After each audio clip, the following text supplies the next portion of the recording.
मैंने उनसे कहा था कि आप सड़क पे जाइए, जो छात्र बैठे हैं आप उनकी एक टीम को या तो बुलाइए या फिर आप अपने उनकी प्रतिनिधिमंडल जो होते हैं और उनसे बात कीजिए। ये मैंने उनसे कहा था सरकार से, लेकिन सरकार ने उसे गंभीरतापूर्वक नहीं लिया।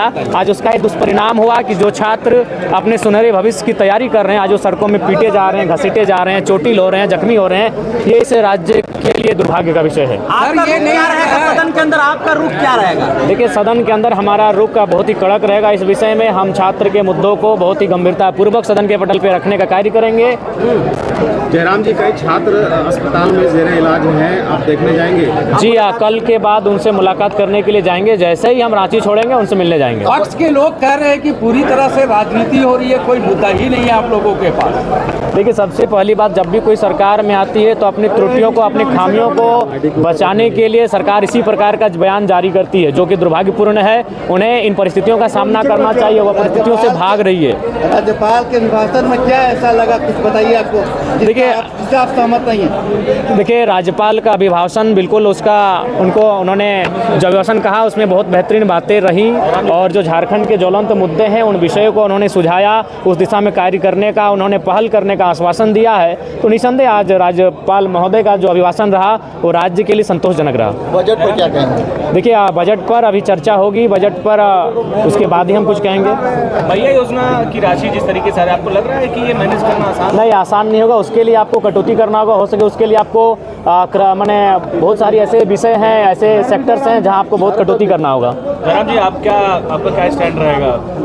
देखिए, हमारा स्टैंड जनता के लिए रहेगा। जो भी विषय या फिर जो बजट लगेगा कि वो जनता के लिए हितार्थ के लिए उनका स्वागत होगा, लेकिन जो लगेगा कि यहाँ ये नहीं होना चाहे तो उस पर हम मुकर के बात को रखेंगे। भैया, योजना पर जयराम जी का क्या स्टैंड है? उस पर स्टैंड मेरा पहले भी वही था, आज भी वही कि बिल्कुल गलत स्टैंड है।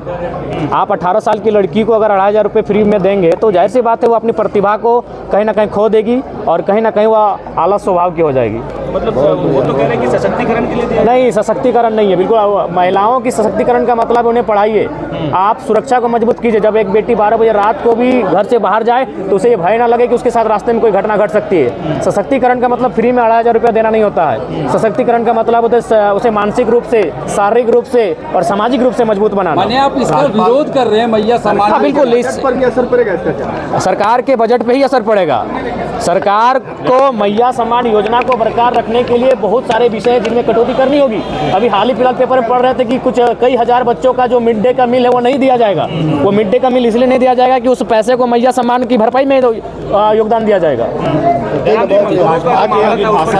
मुफ्त शिक्षा की भी बात कही गई। जी, हम लोग का अभी चुनावी नारा यही था, PG to KG। उन्होंने PhD बढ़ाया है कि मैंने KG to PhD निःशुल्क शिक्षा पर राज्यपाल महोदय ने पहल किया है। जयराम जी, जो मजदूर बाहर फंसे हैं उस पर भी कोई बातचीत नहीं? देखिए, दोबारा नहीं, लेकिन जो चूंकि वो 3 विधानसभा का मामला है तो तीनों विधायक इस बात को लेकर काफ़ी गंभीर है और उस दिशा पे कार्य चल रहा है। हम लोग अपने स्तर से भी जो हमारे साथी बाकी विदेश में रहते हैं उनसे हम लोगों ने लाइनअप करने को कहा। हमने कहा गैर सरकारी सुविधा और सहायता भी अगर उनको मिल पाती है तो आप वहाँ तक पहुँचाएं। धन्यवाद।